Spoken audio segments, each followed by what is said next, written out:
Готови ли сте? Добре, сега ще проверя. Слушайте внимателно. Каква професия щяха да имат приказните герои, ако живееха сред нас? Говорим за приказни герои, като Пинокио, Снежанка, Питър Пан, Пепеляшка.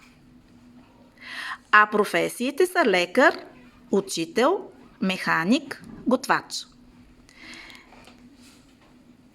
Ето и задачката.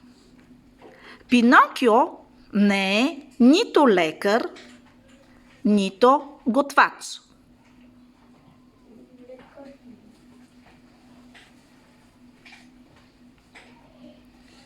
Снежанка е учител.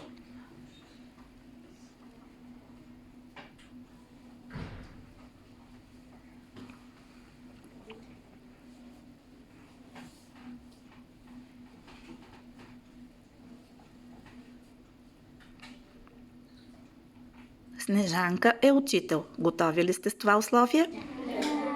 Питър Пан не е нито механик, нито готвач.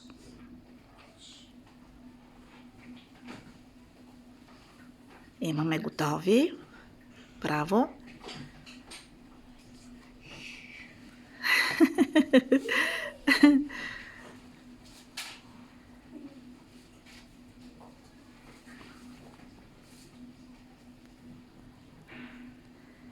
Който не е слагал минусчета навсякъде, сега ще му е трудничко.